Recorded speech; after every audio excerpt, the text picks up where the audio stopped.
Hello tubers, Jeff here. We got another project. I was always looking for a backhoe, and then one day a friend told me that he heard there's supposed to be a burned up one in a tractor's salvage yard. I went to look at it. It was in a coal shed that caught on fire. As you can see by the staples, there's the electric motor for the heater. You ever wake up in the morning and go, oh, why did I buy that? But anyway, positive thinking's a good thing, and I was hoping this was a project that I could handle here. Anyway, you didn't need a real lot of tools to do this, and you're going to see how it's not a real bad thing, other than you got to have a manual, and a parts book is a good thing too.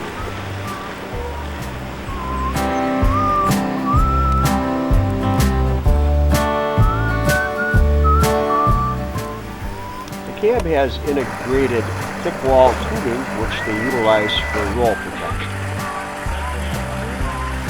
It's a lot heavier than one would think.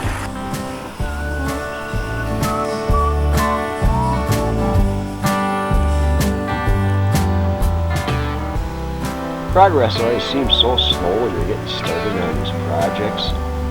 So you can do a whole bunch in one day, and it looks like you really didn't get much done.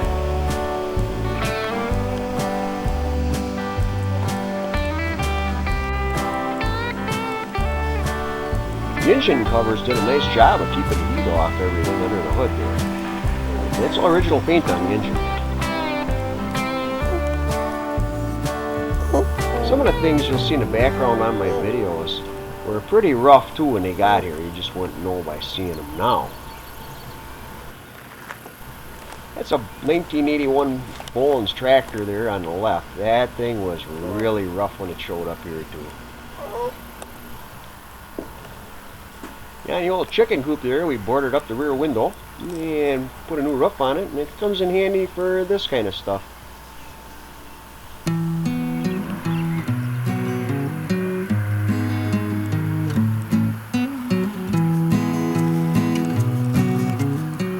That was one of our field cars. It still ran, but we threw empty sandblast bags in there to keep the wind from taking them away, and that was our sandblast pad that looks like a UFO landing.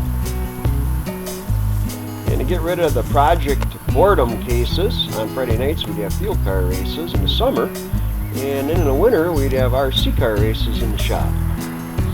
That's the steering valve there, and the steering cylinders, which we all had apart. And look at the size of the manual filter. I thought I'd narrate a little bit of this, so other than just looking at parts, then for sure you know what they are. That's the part there that's rubber mounted to the frame, and the cab sits on that. There's my original waste oil burner. Check out all the trial and error holes on it. Anyway, I thought you'd get a kick out of that.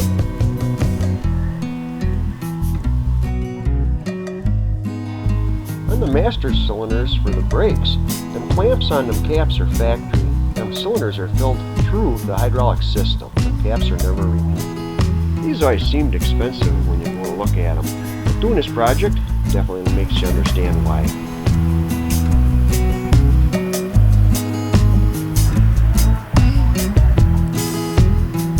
Want some hot batteries? And I don't mean stolen.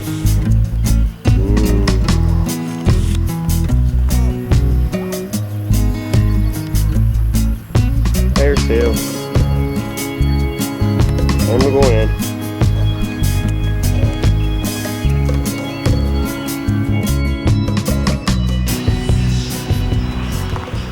I took the front axle apart, put in some new joints, some seals, and of course some fresh gear oil.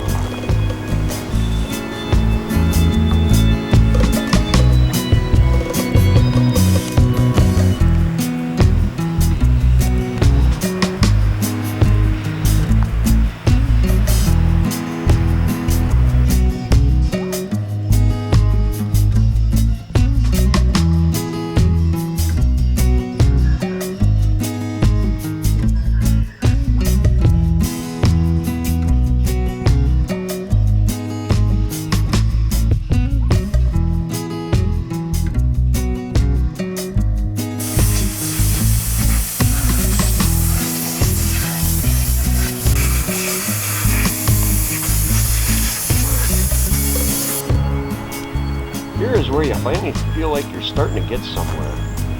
We use an epoxy primer on the whole machine. It's something you might find interesting. We worked on this at nights and on the weekends, and start to finish it was done in 3 months.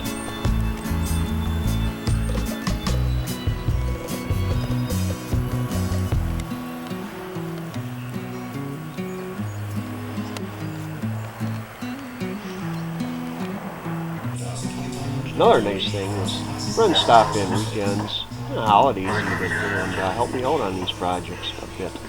One come and grabbed them rims and come back with 4 tires all mounted for me, and he also brought me some hones for the cylinder. And another friend helped hone the cylinders, and I don't know, just a lot of stuff in general. It all helps get it done a little bit sooner.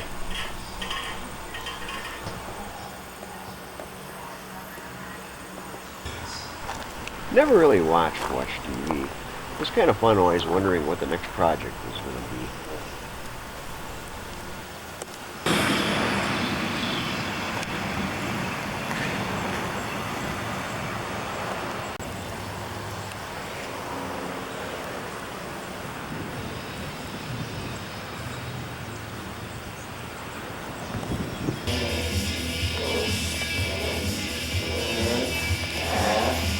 Hi, John. Hi, Mary. Hi, Coffee.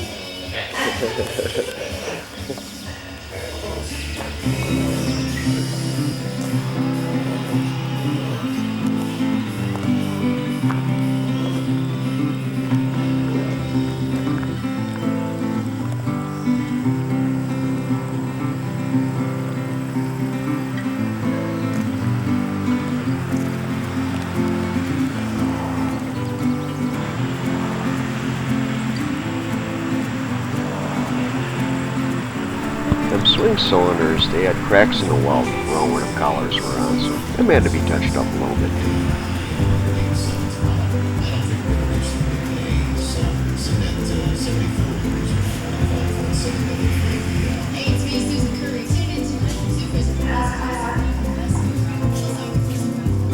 The bolts that hold the pistons to the piston rods in the hydraulic cylinders, a lot of that stuff gets torqued around 1800 foot-pounds. So, a friend brought me over a torque multiplier to use. Mighty kind of.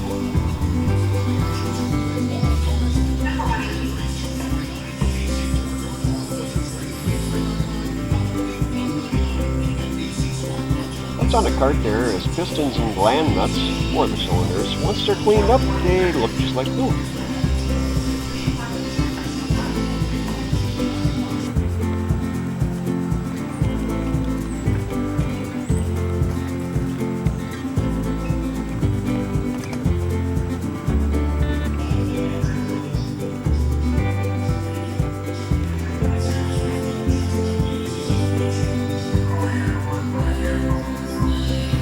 Yeah, the go-kart still had the studded tires on yet. You get these projects going around here. Didn't get used much.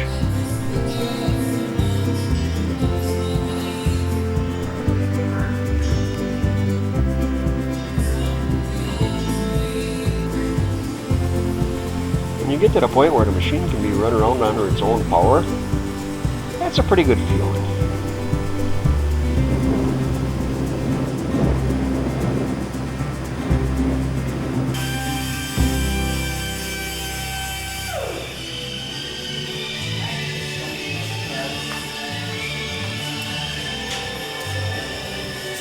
Their tool don't work good. There's not in the hose.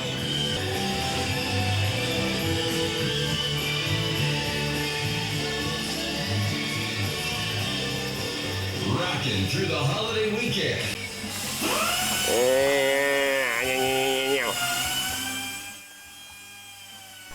Did go through a lot of bags of sandblast sand and them sandblaster tips.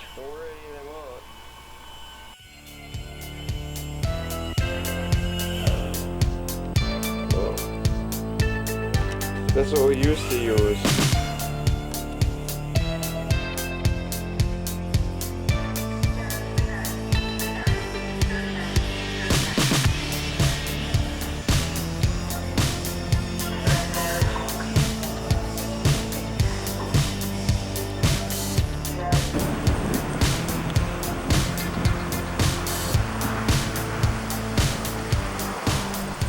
I thought it'd be neat to make a visor that hangs over the windshield, and then you got a place to hang some extra lighting. The left and right window frames were stamped in. Them were all rusted out, and I ended up making some new ones of them too.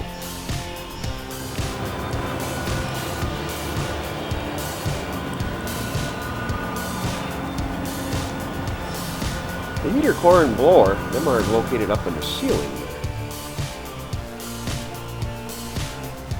Unfortunately, you get near getting these projects done, you think more about getting them done than shooting some extra video.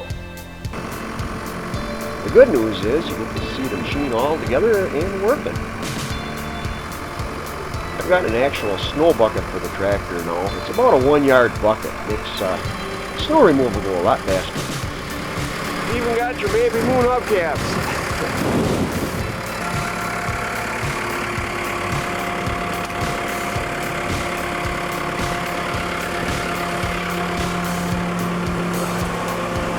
And when it warmed up, there was a construction project going on in our area here, and they hauled in hundreds of truckloads of free fill for me for out in the field, and we started working on things out there. You'll see by my newer videos, this machine did a lot of work around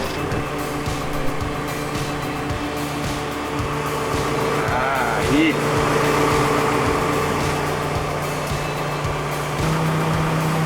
Forgot to show you a couple more features. It's got your flashers.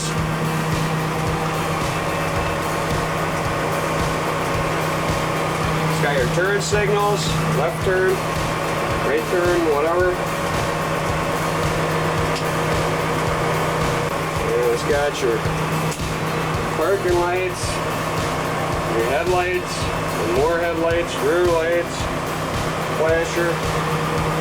And it's got a Corvette part. Got to show you the Corvette part. This Corvette right here. Sounds like a Corvette horn, don't it? Well, I had to show you that.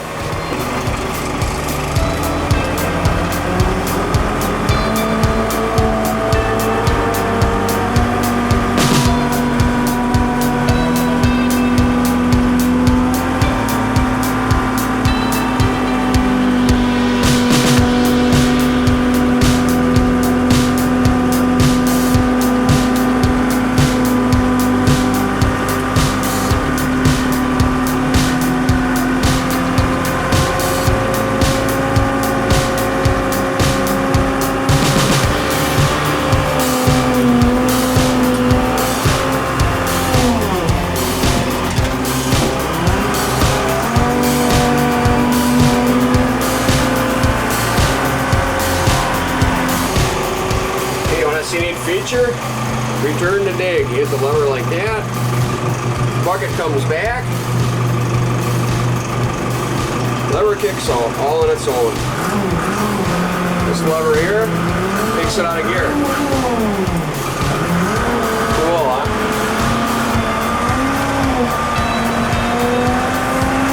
Almost flies itself.